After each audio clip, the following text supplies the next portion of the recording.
So, I wanted to share a story to you, Kimmy. You're the one that always said I should have a video on my run telling one of my stories. Well, here it goes.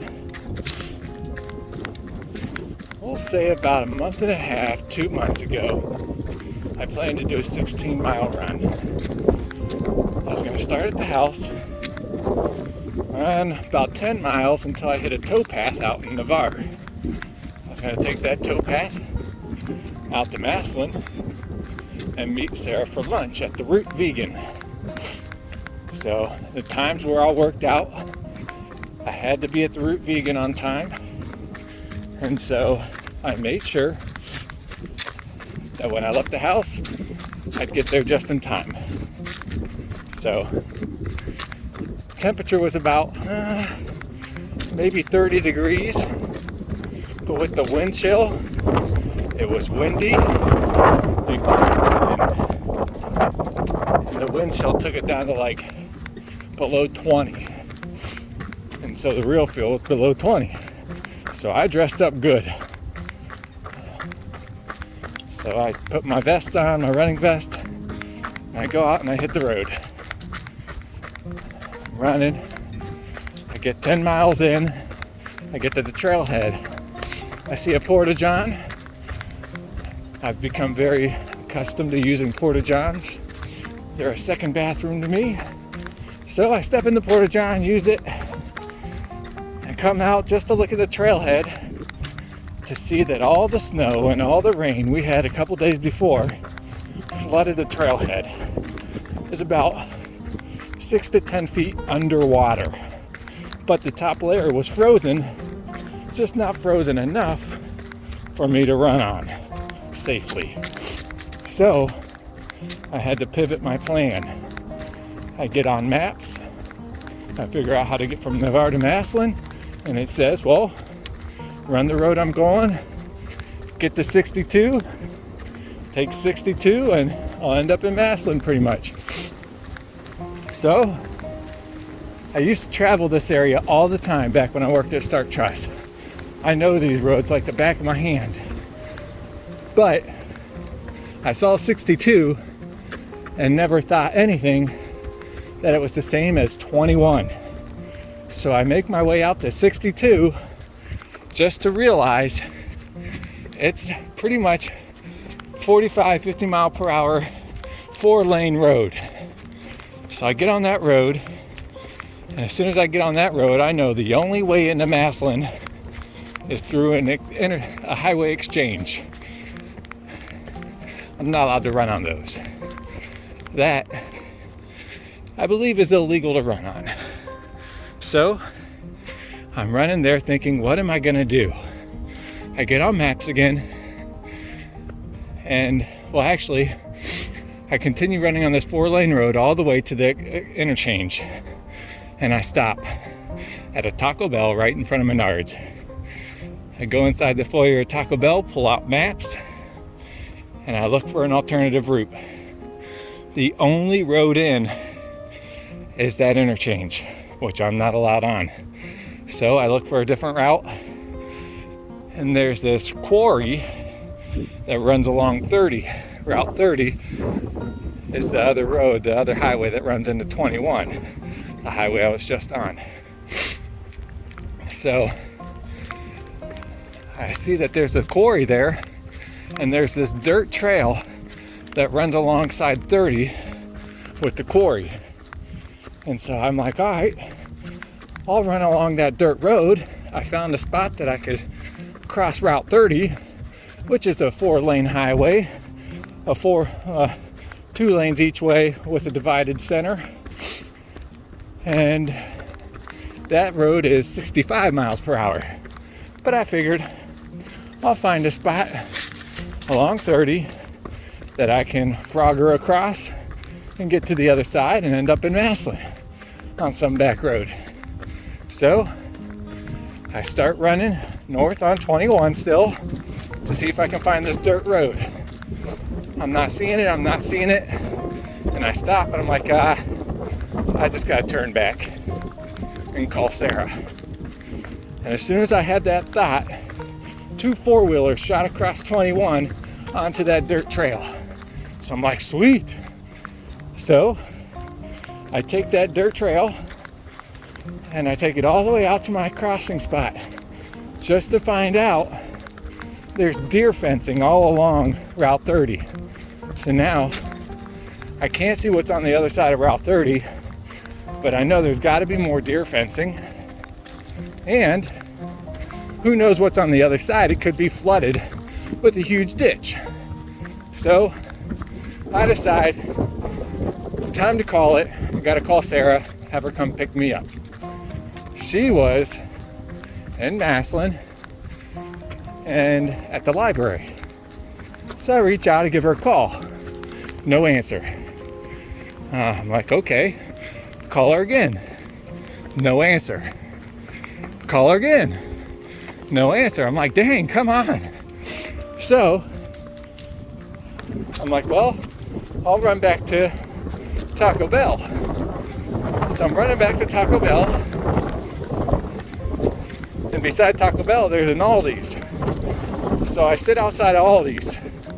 Now remember, I'm in my running gear. I got running vest on, all running clothes.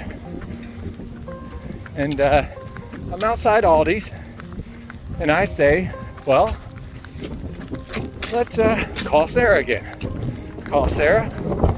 Well, you guessed it, no answer. And so I'm like, well, I'll text her. I text her 2 words. I'm stuck. And I sent it. At this point, I know if we're going to be able to go out to eat and get there on time, I got to get to the other side of the road. And I'm not allowed to run on an interchange, a highway interchange. So I tell Sarah, I'm telling myself, well, the only way to get there is by car. It's not going to be one I know. So I decided it's time to hitchhike. So I get I get to my spot, and I decide I'm going to ask every single guy that comes out this door of Aldi's if they can give me a ride. Here's the Dover Dam, by the way. That's a good ways down. It's a beautiful sight. So, first guy comes out of Aldi's.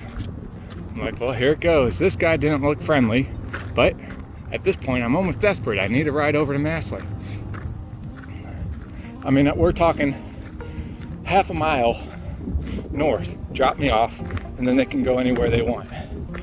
So I asked this guy, this not so friendly looking guy, I'm like, hey, give him a short spiel. I said, hey, I got to get to Massillon, but I'm not allowed to ride on the exchange. Can you give me a quick lift? And the guy says, no, I don't have any time. So I'm like, okay. So next person comes out. I ask them, nope. Next person, nope. Next person, nope. So I'm like 4 or 5 people in of a bunch of rejections. I'm out of my comfort zone because it's not fun asking people that you don't know for a ride.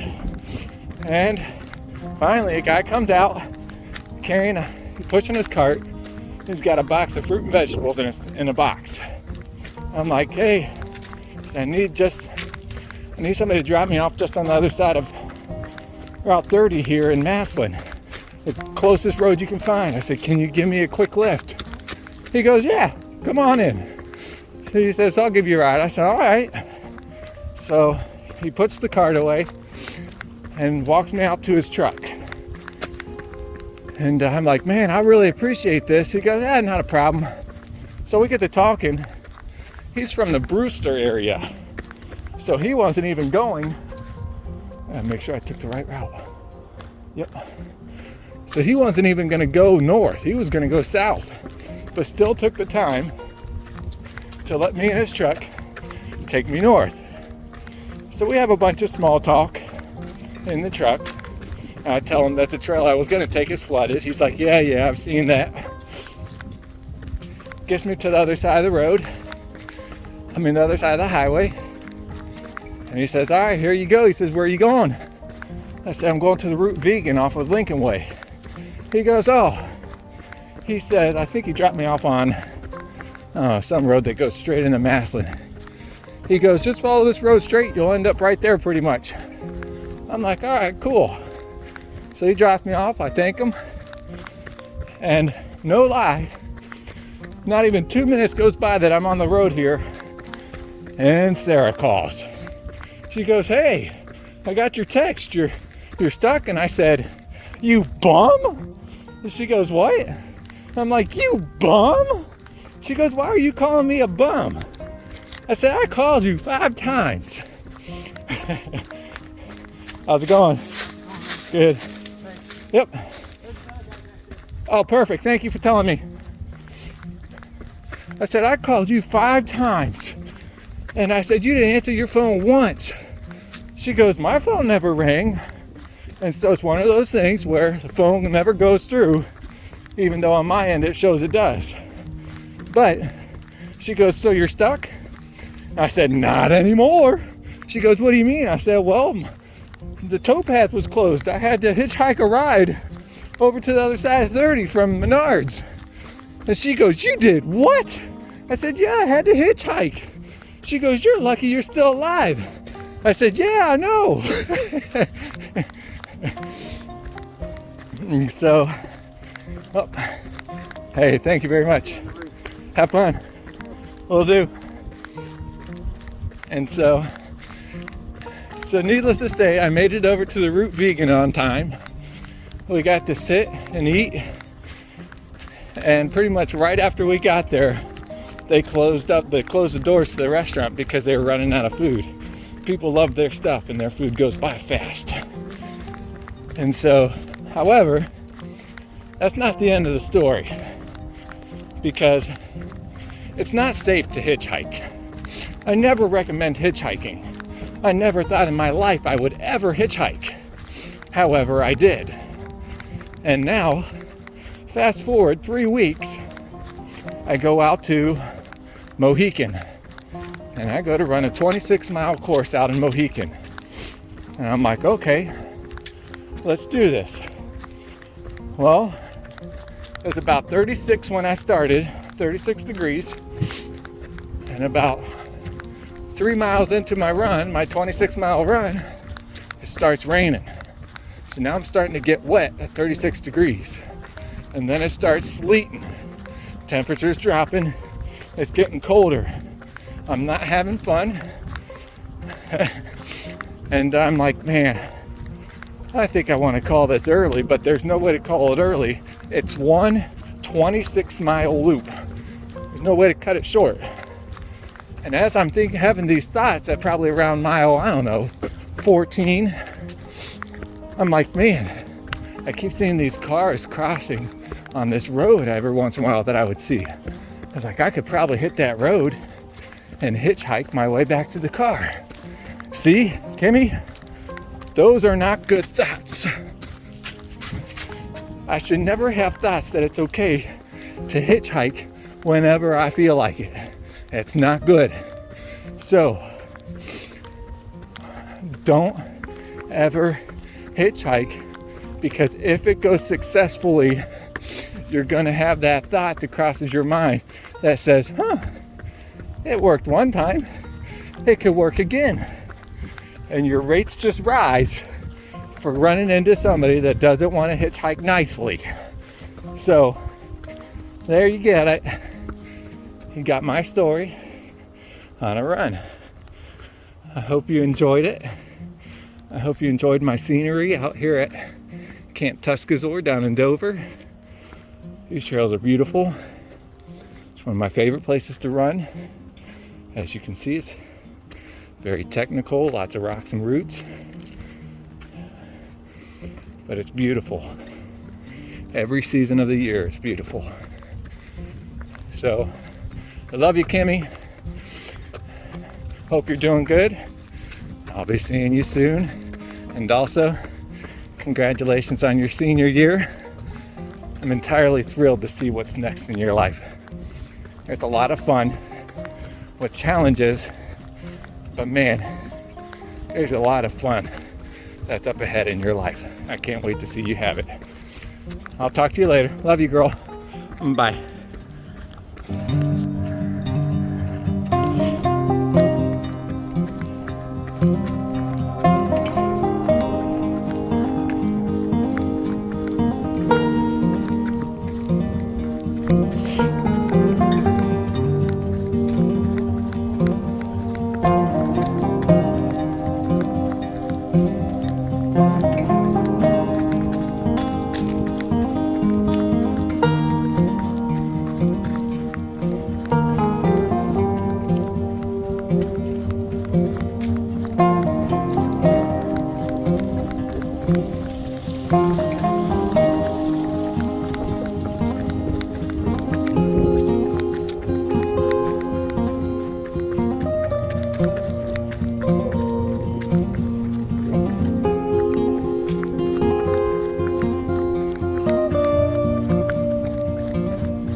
am again.